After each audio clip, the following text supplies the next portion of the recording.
Live from Houston, Texas, and around the world. It's time to get your champagne wishes and caviar dreams. Welcome inside the Hall of Fame. Now, can you dig that?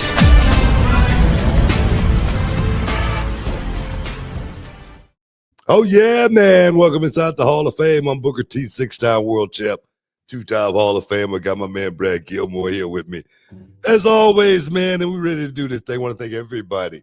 And when I say everybody, I mean everybody for stepping inside the Hall of Fame. Get your champagne wishes, caviar dreams. Man, how you feel, dog? How you feel? So I feel great. I'll be honest with you. Before we came on the air, maybe about 15 minutes prior, I nearly escaped disaster, right? So I normally have a chair that I sit in here every time we do the show, like a rolly chair thing. And I sat down to set this up, my whole setup up, and the chair completely tipped over, boom, and I face planted right on the side of the floor. The screws fell out of it. I guess I moved so much. Wait a minute. Who put it together? They came together, okay? So don't even start that. Don't even start that. But it came together. But then for some reason, the screws. Look here. It came together, but when it came, did you check it? You know what? I didn't do a thorough inspection. I should have. See what I'm saying? When you get to a house, man, it's different than when your mama, your daddy buy it for you. I got to double check the lug nuts and the screws. Man. You got to check it. You got to check it twice. You know what I mean? Sometimes the screws be a little loose. You got to go in there and tighten them up a little bit. That's what being a homeowner is all about, man. Look, I hear you. You know, I didn't check on the chair, but you know what? I was able to game plan. Thankfully we weren't live on the air. Although that would have been a great moment. I would have appreciated it for the live audience. But I nearly escaped a disaster. But I'm good, Book. I know you just got in from Orlando. I'm just getting in from New York City. So we're doing the Hall of Fame on Wednesday. But you know what? lot's going on. A lot has happened. But how are you feeling? No. I'm coming off of Halloween Havoc in Prescott, Arizona.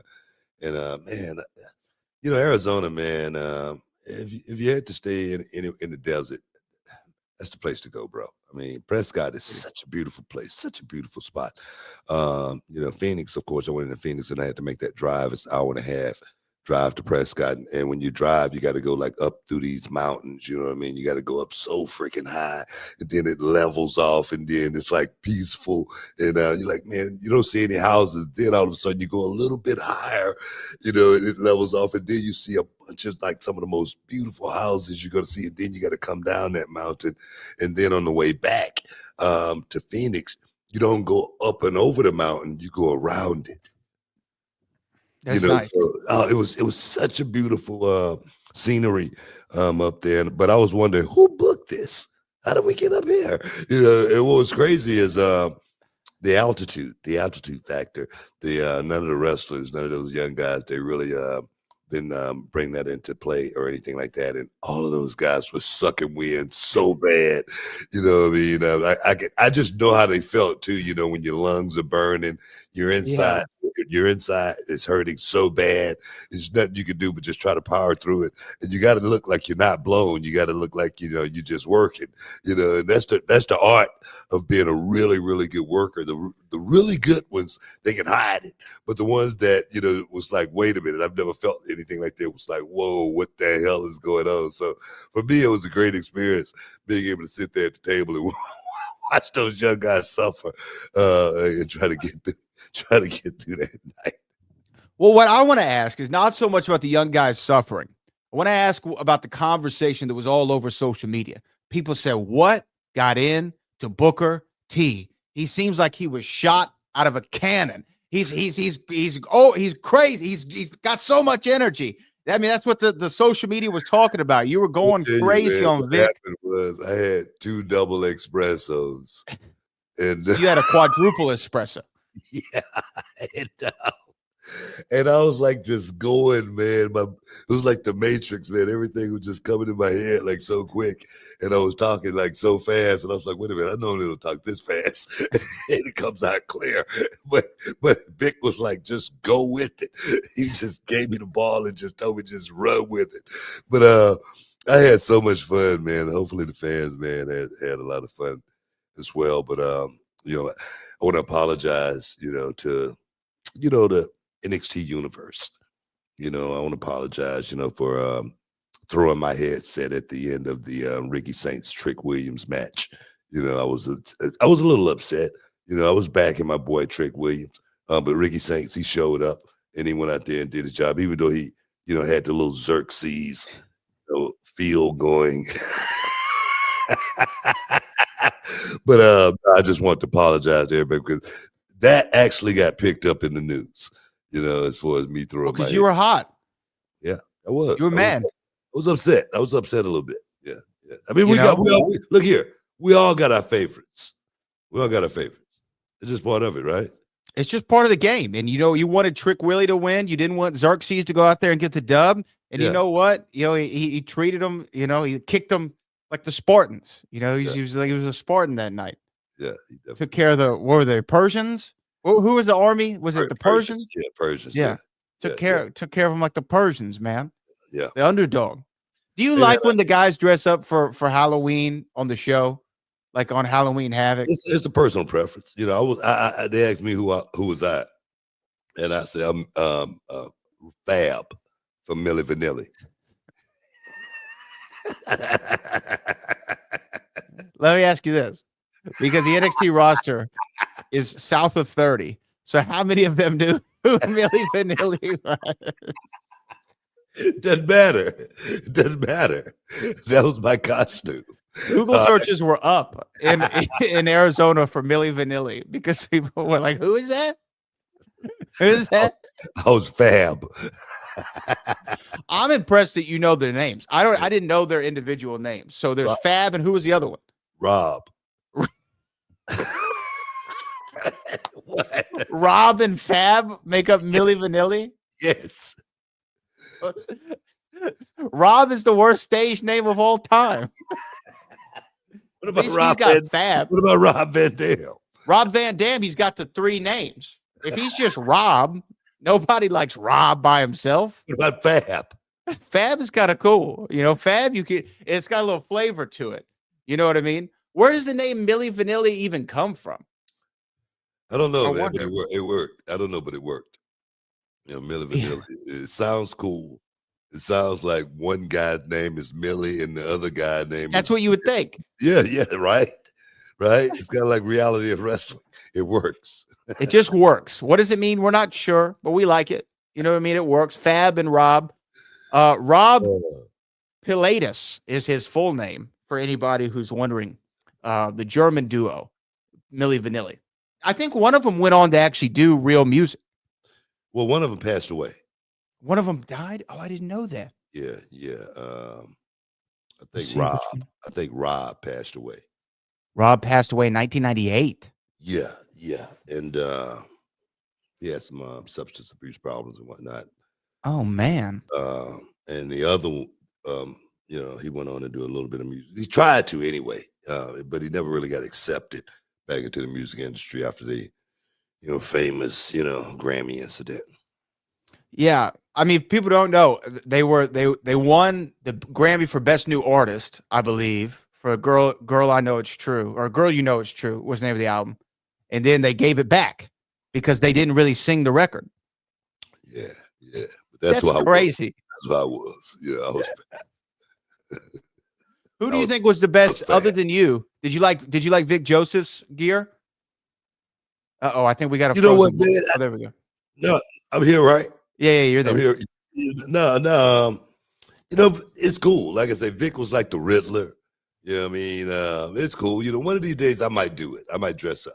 Yeah, but it's just hard for me to find myself getting in that mode. It's like, I represent Road, sometimes, and I might wear the Road t-shirt.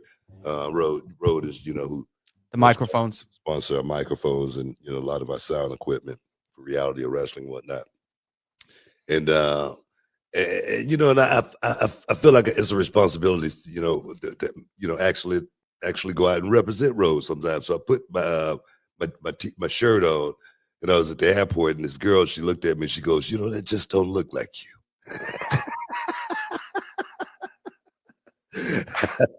I said, I got to pay the bills, sweetheart. You got to pay the bills.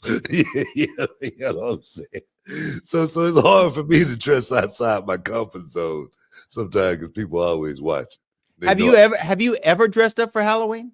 No, I haven't. Never in your life? No. So yeah, that would be a big switch up. I can't ever remember seeing you in a Halloween costume. I'm not big on it myself. I've done it a few times, but I'm not big on it. I mean, you know, I think I remember as a kid, I think I had like a Batman costume. Sure, yeah. I think that's what I remember as a kid. I think I remember that. I vaguely remember, you know, the Batman costume with the mask, with the little rubber band on it. It broke 2 seconds in. The cheapest rubber band ever made. We got to take a break, man. Stick around. You're in the Hall of Fame. We'll be back in a minute. All right, guys. Brad Gilmore here from the Hall of Fame, here to keep it 100. Some men walk into a room like regular dudes, but when you've got Blue Chew in your corner, you walk in like it's a main event. I'm talking pyro, lights, smoke machines, a Titantron package, and your theme music blasting. Because Blue Chew just isn't a tablet. It's a cheat code for your crotch. Stronger, harder, longer lasting. Like somebody handed your downstairs a gym membership, a hype man, and a Hall of Fame ring all in one. And let me tell you something right now, man. This ain't just about sex. This is about legacy. This is about making sure your third legacy gets remembered. Blue Chew is the original brand offering chewable tablets for better sex, shipped straight to your door, man, in a discreet package. You don't need to go to the doctor's office, man. You don't need to stand in line at a pharmacy. Just come ready to go. Look, last time I tried one of Blue Chew's tablets, my hog got so confident it demanded its own Instagram account. It told me missionary was off-brand and it was only doing extreme positions. I tried Blue Chew and suddenly my hog had a zip code, a driver's license, and voting rights. That's not just performance, that's a lifestyle. Dog, for me, it felt like my parents were cutting promos on me, saying, we can't hold this man anymore. Somebody call security. It was like my entire lower half turned into a tag team championship, man. And my brother, sometimes it's not even about the action. It's about walking into the room knowing you're holding a steel chair under the table, man, ready to go whenever the bell rings. Look, this just isn't a supplement. It's an erection resurrection. And the truth is, it's not about what happens in the bedroom. It's about knowing that you're that guy. You want to give her group chat something to talk about? You want to hear your name come up at brunch? Lay it down with Blue Chew's help. And believe me, they'll be talking about how it gets up. And that's real talk, guys. You only get one career, one championship run, and one chance to etch your name in the history books. Don't leave your legacy to chance. Step into the ring with Blue Chew and become a legend. And we've got a special deal for our listeners. As always, you get your first month of Blue Chew free. Just use promo code BOOKER at checkout and pay $5 for shipping. That's it. Join Blue Chew's mission to upgrade humanity one thrust at a time. Use promo code BOOKER, BOOKER, and head to BlueChew.com for details and safety information. Want to thank Blue Chew for sponsoring the podcast. Now, kid, you dig that, sucker? Booyah! Welcome back inside the Hall of Fame, man. We're just talking about coming off the heels of Halloween Havoc, man. You know, Halloween Havoc is kind of near and dear to my heart.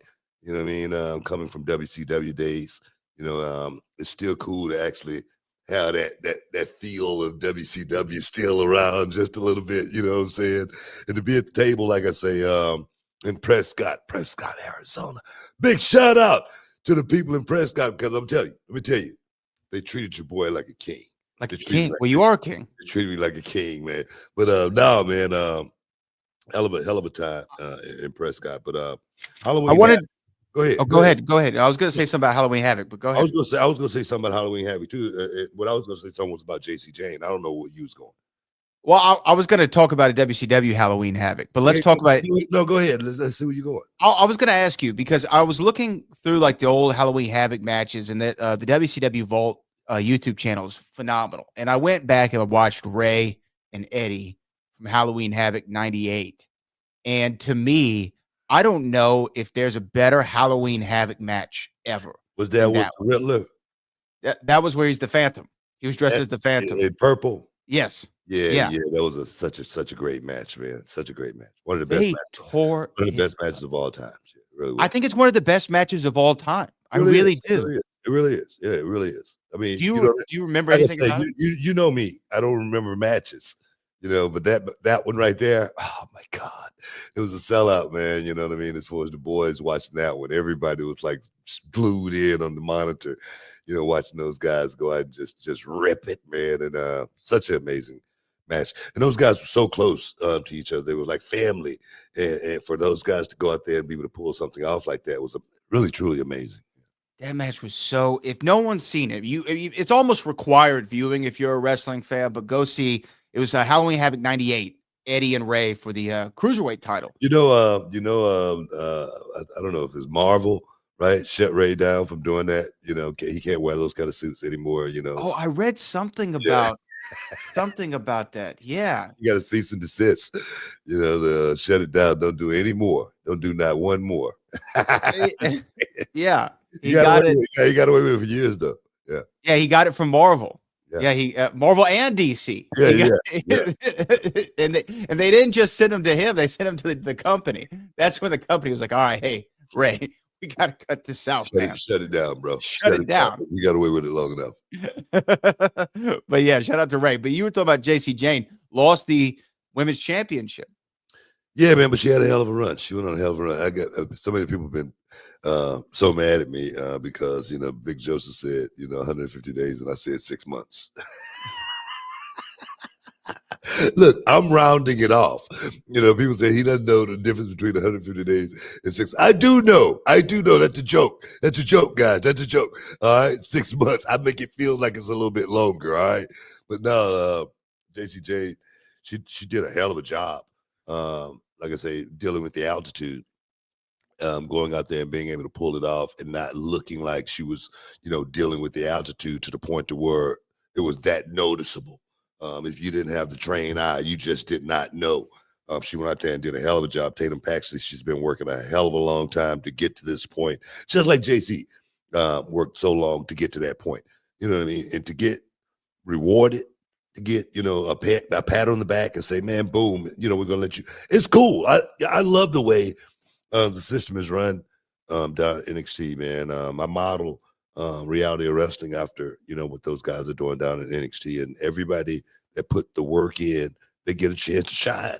And that's what this business really is truly all about, giving everybody a piece of the action, you know what I mean? So they can go out, and have a chance to, be in that spotlight, but see what they could do with that chance in the spotlight. Because for me, I said, when they told me, hey, Book, we're going to be giving you the TV title, but, we're going to be dropping it to Rick Martel. And in my mind, I was like, okay, we're going to see how that worked out. Yeah, sure you are. Yeah, exactly. So if you get the opportunity, man, you gotta take advantage of it.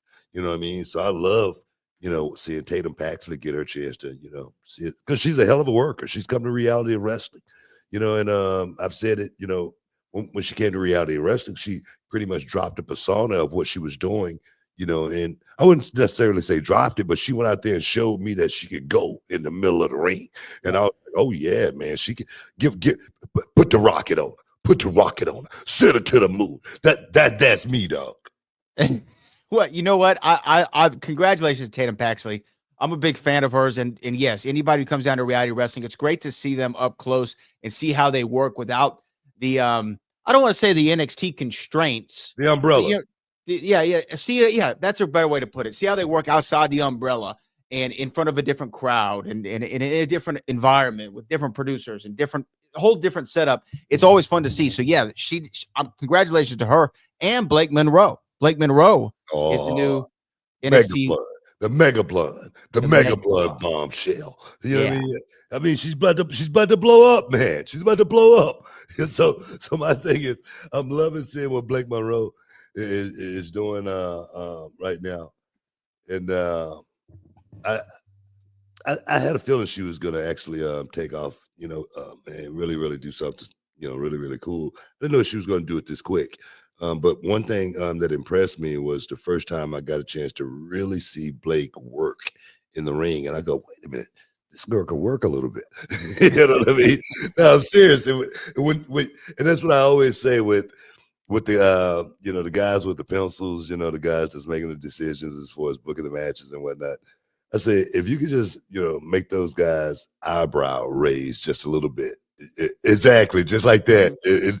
You got something. And I thought Blake was a lot of substance because I never really got a chance to see what she did, and overseas or anything like that. Or, In AEW. yeah, or really in AEW, I really didn't get a chance to see what she could do. But I swear, man, the first time I really got a chance to see her work, I say, man, this girl is pretty smart. Okay. And for me, that's all it takes for you to be on my radar and then perhaps get in my fave five. You know what I mean? So definitely on Blake Monroe. What about the Hardys, man? The Hardys went out there and they went up there and did it Hardy style, man. Jeff Hardy went up there on the top of that ladder, man, and crashed and burned. You know what I mean? Dark State, of course, regaining the tag team championships from the Hardys. But I tell you, man, those guys, man, they still at this stage of the game, they're still doing it at a high level.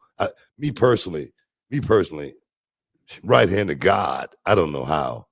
I don't know how they're still doing it. I don't know how Jeff Hardy is still, Walking around. walking and creating those train wrecks like that, man. Where, like I said, that crash and burn, for the person who's never done that, they may just look at it and say, "Oh man, that was cool." But if that same person was to go up on that ladder and just do that one time, I don't know. He probably have to go to the hospital. Okay, you probably have to go to the hospital, and the thing is, something awful could actually happen from someone doing that one time. And Jeff Hardy's done that a multiple amount of times. For 25 years It's plus. amazing. It's amazing what that guy has put his body through. It really, because there was no. I mean, for people that don't know, only thing was under that table was a piece of cushion about this big, a mat. That was it. That's That's it. not going to do a whole hell of a lot for you. That's it. That's it.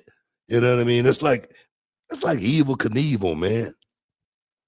It's like Evil Knievel, knowing, when he jumped, possibility, a high possibility, probability that he's gonna fall and it's gonna hurt.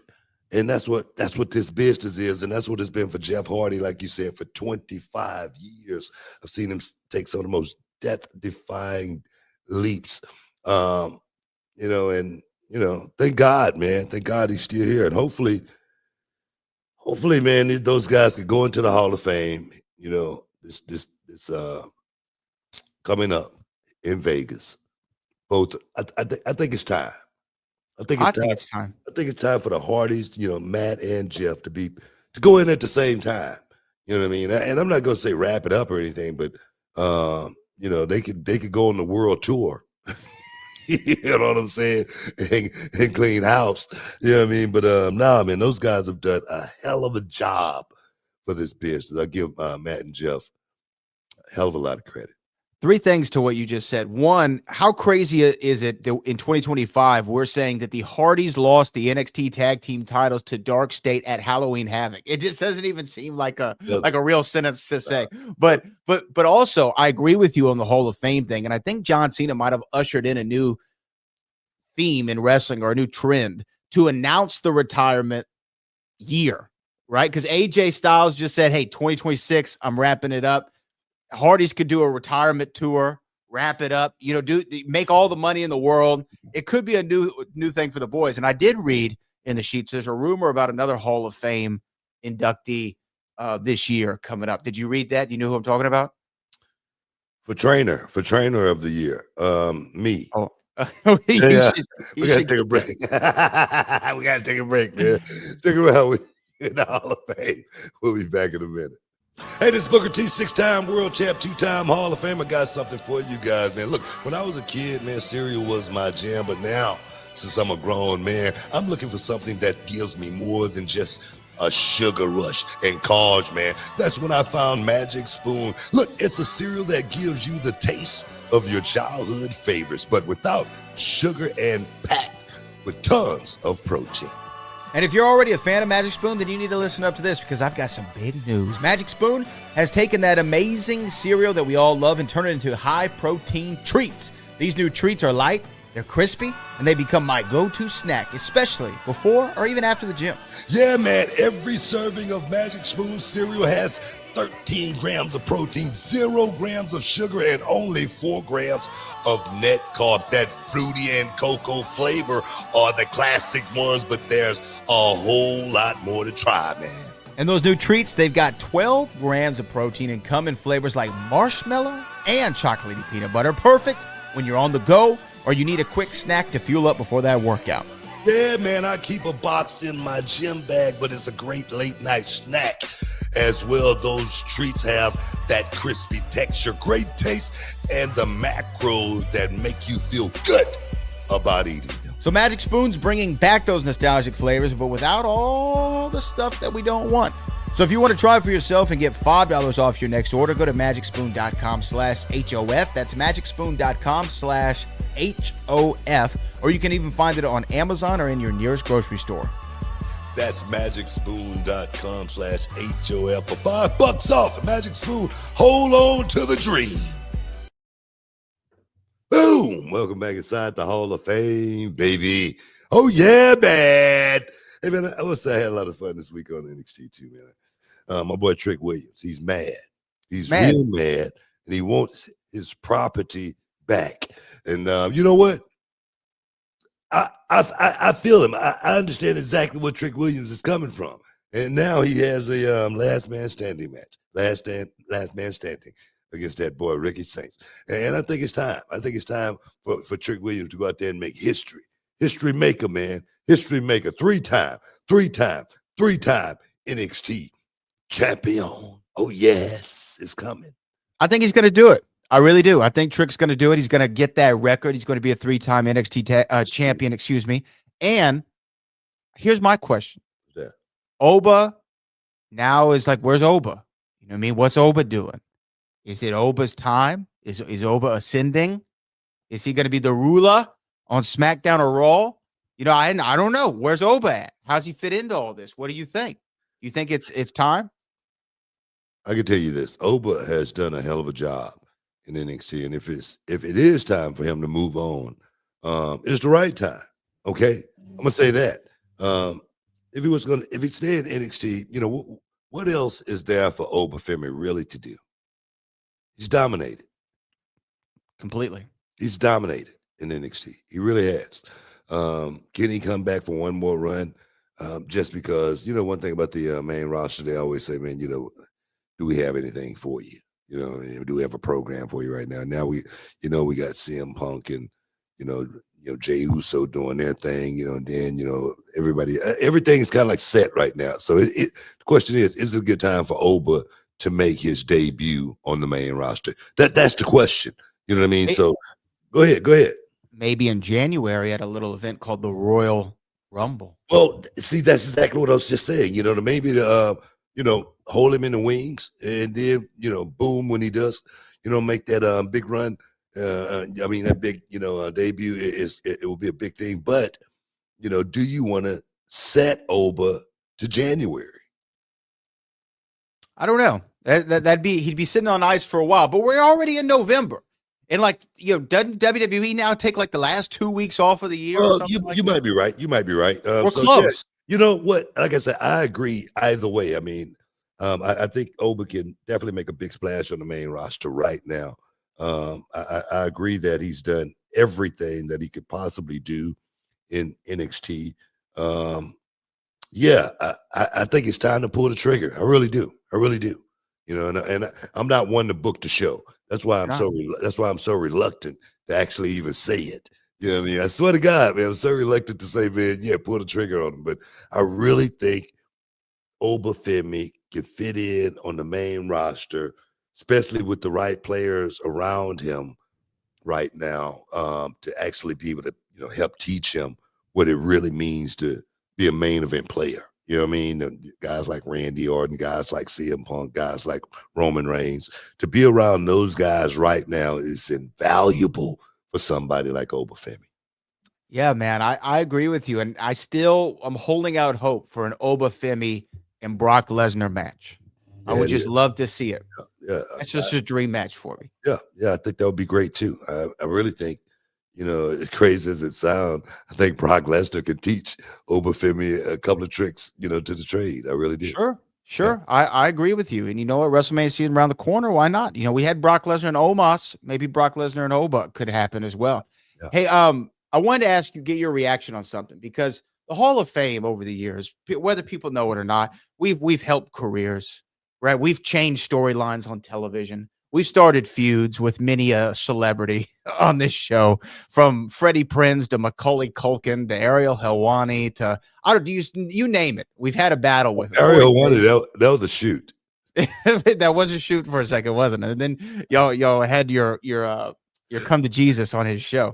But there were several people, right? Several things that have happened because of this show is my point. Yeah. And there was another one that happened because you once referred to Natalia on this show, Natty Neidhart, who came down to reality wrestling, made her debut in reality wrestling this year, as the last MFer breathing, to quote the Tupac Shakur song. And she did an interview with our friend Chris Van Vliet this last week, and the name of her book that came out, congratulations to her. Her book is available in stores, is called The Last Heart Beating, HART. And she said this on the origin of the book title. Booker T said in an interview, but on this show, he was like, Natty's the best because she's still standing. She's like the Tupac song, the last mother effer breathing. He said that in an interview, and I said to TJ Wilson, that's the name of my book. Booker T really did help name my book. And when I think about my career, I'm like, man, I am the last heart beating. I'm the last one doing this. I'm the last one in my family that's in WWE and competing. So you had a hand in naming Natalia's book, which I think is a fun little piece of trivia. And congratulations to her. She's had a hell of a career and still going. Yeah, man. I remember saying that to her, and she knew exactly what song I was talking about. That's what impressed me more than anything. I was like, wait a minute. I didn't know she was going to know exactly who wrote the song and sang the song, and then for her to do something like that. Nah, man, I really am close with Natalia. I've always been, really, really close with her. We always had nothing but hugs and,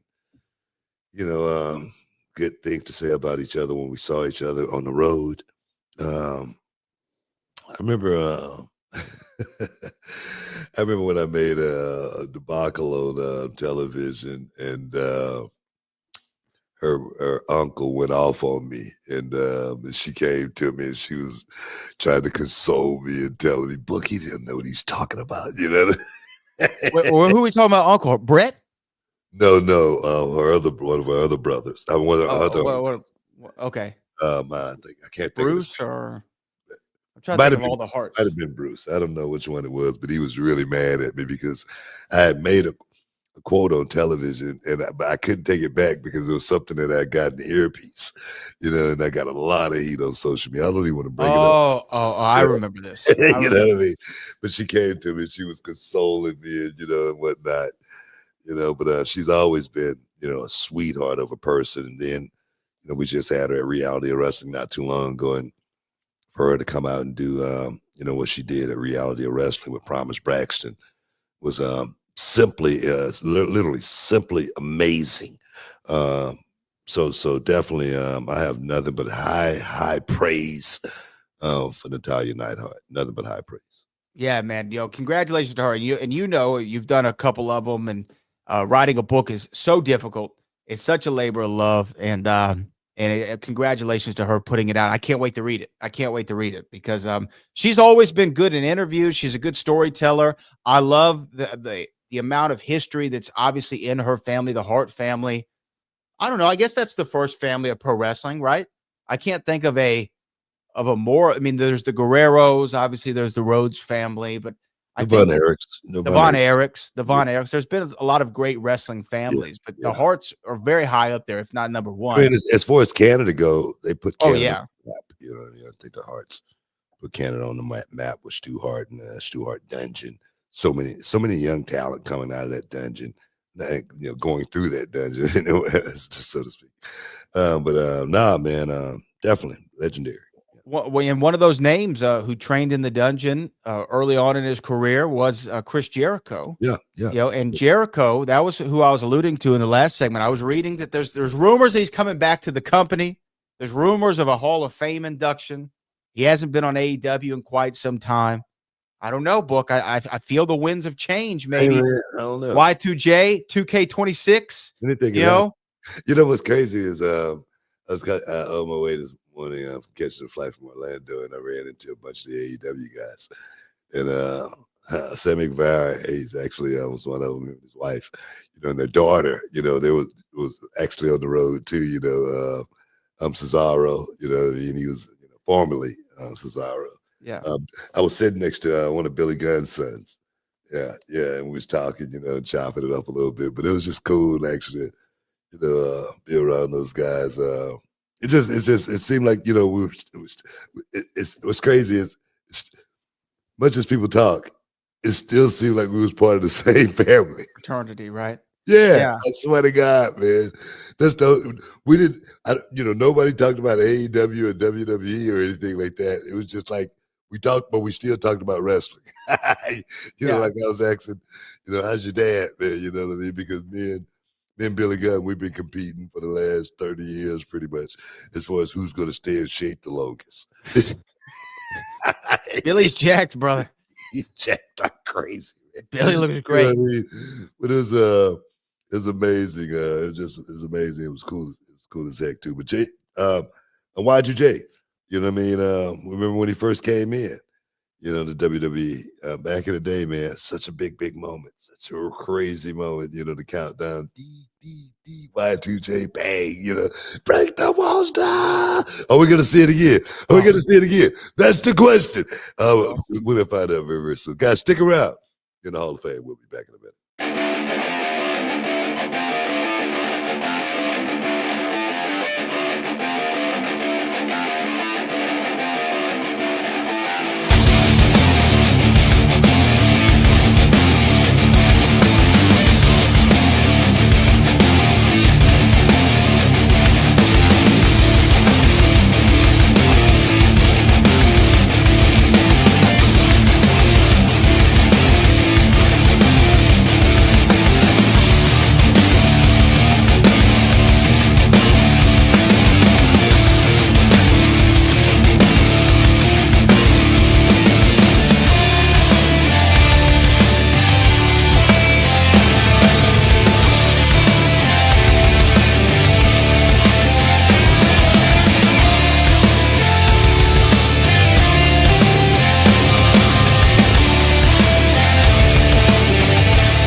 Welcome back inside the Hall of Fame, man. I don't know. We're getting ready to wrap this thing up here soon. What do you want to go home with? What do you want to go home with? I know we got some super chats that we'll definitely get into. I know the people got a couple of things they want to say, but where we're gonna go. Well, we were talking about Chris Jericho coming back to the company. I think that it'd be great. It's interesting that people like. I'm trying to think who. There's someone else. Oh, Cody. I was trying to think who was like a like an AEW original who came over, and Punk's come back, and then you've had the new crop like the Blake Monroes and the Ricky Starks, who are kind of AEW people who came over. So Aleister Black. Aleister Black's another one, And then I wanted to tell you this, Andrade, because you were right. Andrade came back to WWE, and then he went back to AEW. That's the first one we've seen do that. Go from here to there to back there. I didn't think that he'd go back to AEW, but he's back in AEW. So congratulations to him. So I would love to see Jericho. Actually, he's not back in AEW. I thought he went. I saw him at a show. I thought. Well, he's been pulled. He's not back in AEW. Now he's back in WWE. Wait, what? Wait, are you being for real? Did I miss something? I'm dead serious. No way. Yeah, he's back in WWE. Well, in essence, he can't work. You know, he still work for WWE. All right, his no compete clause, I think, actually runs for 1 year instead of 90 days. As soon as he finished his contract or whatever, as soon as he got off paper, I don't know what it was, but something happened, and whatever happened, it was legal, and AEW had to pull the plug, and now Andrade may just be sitting at home for the next year. Wow. Yeah. Yeah. I see that. I'm reading that AEW was forced to pull Andrade from television after receiving a cease and desist letter from WWE. It was also reported Andrade is under a 1-year non-compete period with WWE after being fired for cause due to failing wellness policy tests. Now, this is just on eWrestling.com. So this is what they're alleging from PW Insider. They said that, yeah, they might be using WWE might be exercising that 1-year non-compete clause. Well, I mean, if they do, they do. That's their prerogative. I don't see the harm in. Yeah. I just want to. Thank you for that clarification. I did not know that. Yeah. I didn't want you putting out false news that he's back. He's not back. He was there for a moment. I saw him on TV for a second. But this is not the first time this happened. You remember the thing happened with MVP over with Lucha Underground, right? And then who was it that came over Lucha Underground? That Hernandez. Oh, right? yeah, Hernandez from TNA.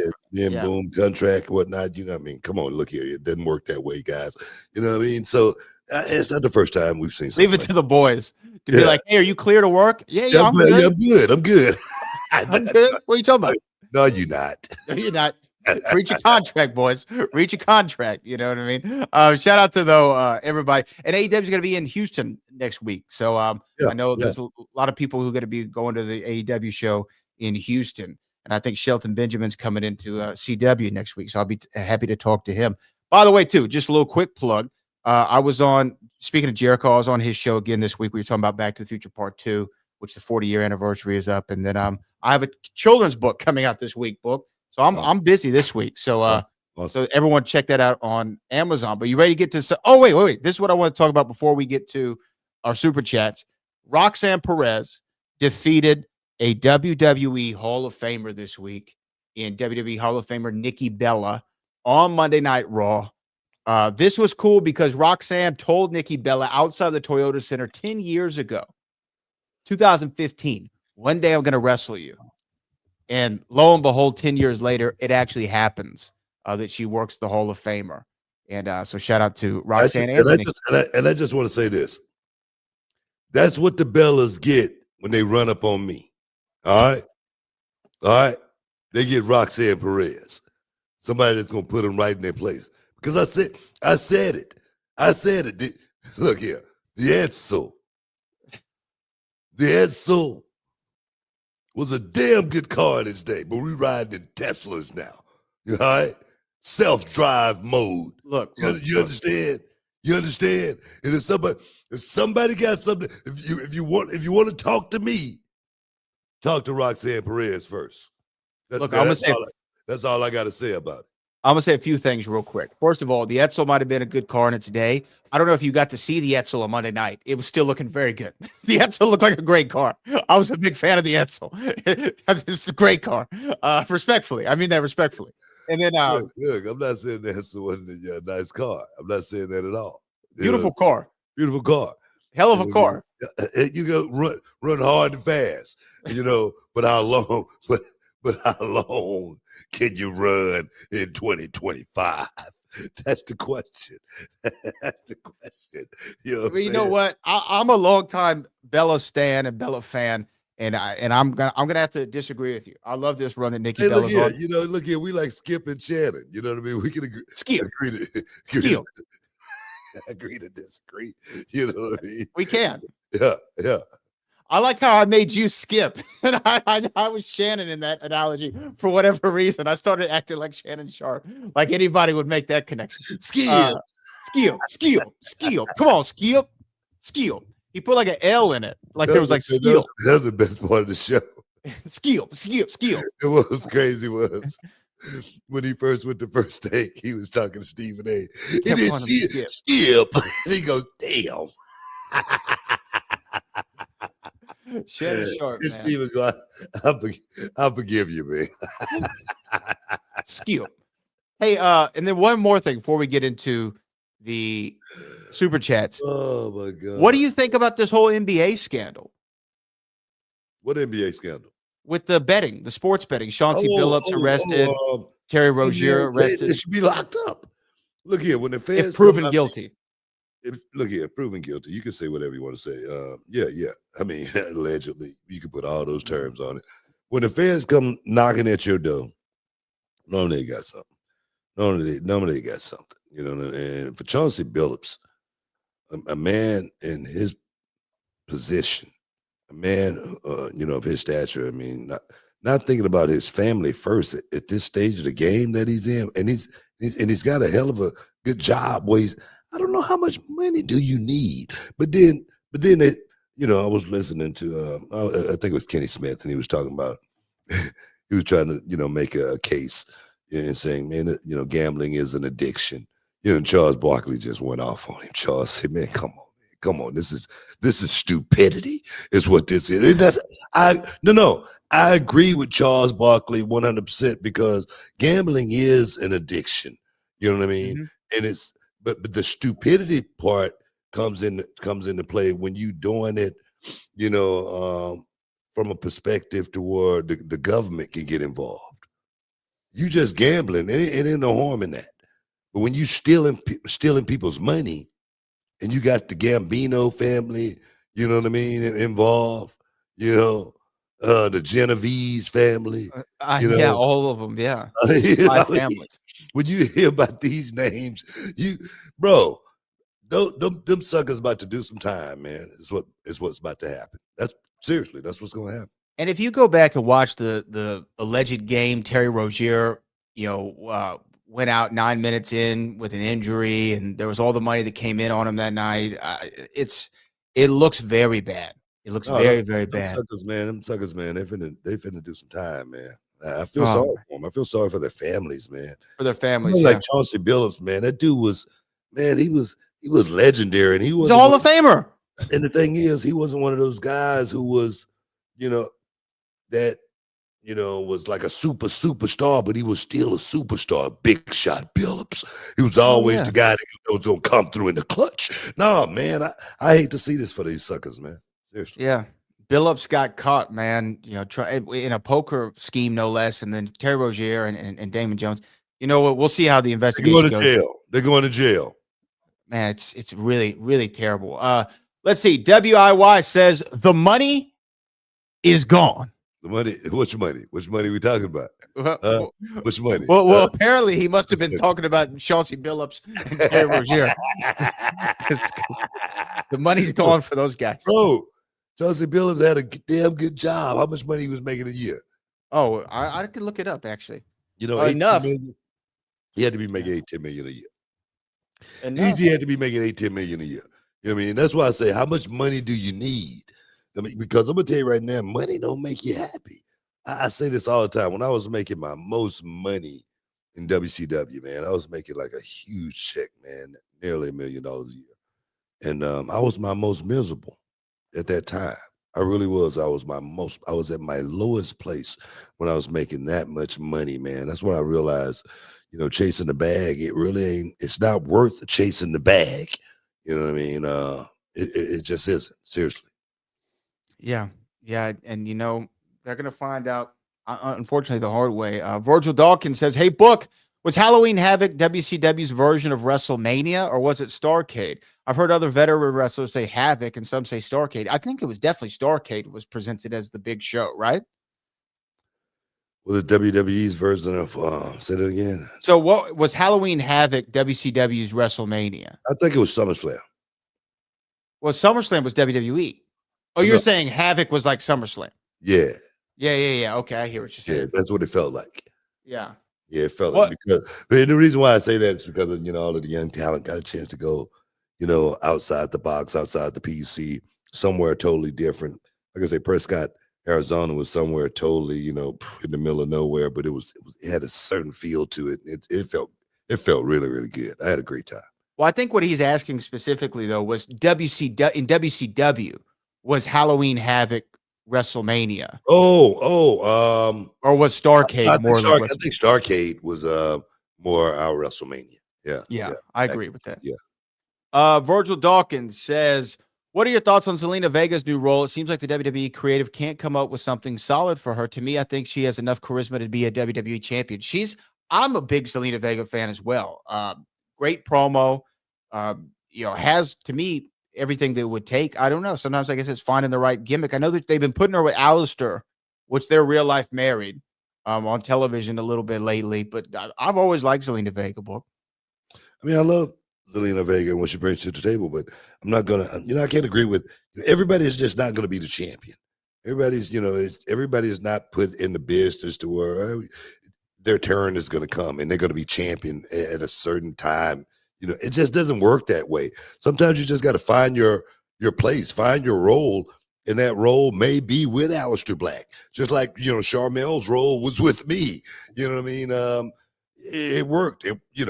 Why not go with it? You know what I mean? So no, man. Zelina Vega's a hell of a worker.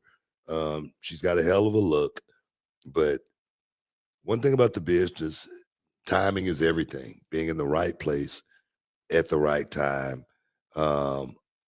Having that momentum behind you, a la, Kofi Mania, look at Alexa Bliss. You know what I mean? No one thought you know what I mean? Things just start happening for her. You know what I mean? It wasn't happening for a long time, and then all of a sudden something clicked. You know what I mean? So I don't know, man. The business is tricky, especially these days. Yeah, no, for sure. Well, we'll see what happens with Zelina. Cali Tunda says Roxanne Perez told Stephanie Vaquer she should have been champ. I agree, but I don't want her to get a shot right now because Vaquer just taken off, so they should wait until WrestleMania for that. Man, Stephanie Vaquer, Roxanne Perez at WrestleMania? Okay, I'm down for that. Well, I'm gonna tell you right now, I see Roxanne Perez at WrestleMania performing, and I'm gonna tell you against Stephanie Vaquer, that will be prime time for Roxanne Perez to be in that position. Stephanie Vaquer, she's done a hell of a job since stepping into NXT, moving up to the main roster. She's proved her mettle. She proved how good she really is. And I was talking about, being able to speak the language. For her, going to school and learning English is definitely putting her in a position where you look at her a little bit differently. You know what I mean? WrestleMania, I see that happening. I can see that happening. And what a moment that would be for reality of wrestling, to see one of my own actually go out there and perform, on that grand stage. It would be so freaking awesome. Yeah, for the title, it'd be just be awesome. This Win is or lose. Win or lose. Win or lose. D'Angelo Brown says, "What's up, Booker and Brad? What are your thoughts on this Goldberg comments about Asuka?" I don't know if you saw him, Book. You know what I think, man, and I hate to say this. Because Goldberg's a friend of mine. Mark Henry, I'm a big Goldberg fan. Mark Henry's a friend of mine too. Because Mark Henry made a comment. I want to talk about that too. But I think these old guys need to stay out of what these young guys are doing. We had our time, and for us to think about in any way knocking what these young guys and what these young girls are doing today, it's just totally out of bounds. That's just who I feel. You know what I mean? We had our time. We had our time in the sunshine. We ran with it. We ran hard. It was a great time. And for us to talk about what these young guys are doing right now in a negative way, I just think it's wrong in any way, shape, or form. You know what I mean? Critiquing the wrestling, that's just something that we do. But I heard Mark Henry say that he was disappointed with AEW for changing the name of his World's Strongest Slam to the World's Most Dangerous Slam, for Will Hobbs. And I'm like, bro, you know what I mean? Come on, you're not doing it anymore. You're not doing it anymore. So why would you? you got to be trying to get some clicks. You got to be, because you really can't be upset about that. That's got to be a joke. I'm serious. I'm serious. That's got to be a joke. You know what I mean? So for me, when I hear comments from guys of my generation talking any other way than trying to pump these young guys up, I don't know. It just baffles me sometimes. I'm just glad I'm one of the guys who still try to, lean to the side to understand that, old school was cool, but we're in a different era now. Well, yes, I agree. And to me, critiquing the wrestling and the way that they do it is one thing. Like you said, in both of those instances, they're not critiquing the wrestling. It's more of and I got all the love in the world for Mark Henry, but that's more of like a vanity thing, right? Like, oh, I want you to keep the name of my move around or whatever. And then for Goldberg, it's a similar thing. I mean, he's talking about his undefeated streak being broken. I mean, seriously? Bill Goldberg, you can't take away anything that man did in the business. And I'm a Bill Goldberg fan. Bro. He's incredible. His run is unmatched, especially during his era, to be able to come on like that, the most popular time in pro wrestling, and have the run that he did. And then to have one of your best matches in WWE be your final match against Gunther and get to retire in a world title match. I don't know, man. I just don't get it. I don't get it. I don't get why you make the comment, but you know what? He's entitled to it. And you know what? Sometimes some of these old guys, you know how they act? You know they act, Book? Sometimes I'ma act bizarre. Sometimes they're gonna act bizarre. That's just what's gonna happen. That's another one. That's another one. That's another one right there. Sometimes they're gonna act bizarre. Freaking lose his mind in a heartbeat and just say something, do something. You know what I'm saying? So I'm just like I say, man, when you see me doing that, bro, freaking, pull me back, man. Get me up out of there, dog. Serious. I'm dead serious. Oh man, let's see. D'Angelo Brown. I'm digging that WrestleMania 42 trailer and poster. Yes, it's cool. Hey man, you know what? That 42 trailer. It reminds me of something, doesn't it? It looks a little something. It looks a little familiar. Looks a little familiar, like somebody's been watching reality of wrestling. I'm just saying. I could be wrong. I could be wrong. But I'll take up what you're putting down. But it seems like somebody's been watching the program. Watching the program. Oh man, I gotta make that a drop. That was funny. And finally, Mike Woodson says Mercedes Moné said winning the independent titles gave the promotions more limelight. Book, would you let her compete for the Reality Wrestling Diamonds title? Yeah. Hell yeah. Without even a shadow of a doubt. Without even thinking about it. She want to come to Reality Wrestling, drop me a line. Shoot, we'll get you in. You know what I mean? We even put the title on you for Let's just call it right now. What? You want another one? You want another one? We got two women's titles. You want both? Look here. Monet want the Reality Wrestling titles. Come on down here and get them. Okay? No problem. I sign it right now. You know what I mean? Come on down, Mercedes. Yeah. I'm a big Mercedes Moné fan, so I would love it. Yeah. And those are all our super chats. We appreciate everybody. And you know what? We appreciate y'all for sticking around and listening to all of our ramblings. Yeah, man. I want to thank y'all for sticking around. Stepping inside the Hall of Fame, getting your champagne, which is caviar and dreams as well. Couldn't do the show without you guys, man. All the super chatters, man. We appreciate you guys. And until next time, like I always say, Brad, all the heavy lifting. And next time, peace. We love you. Boo. We out.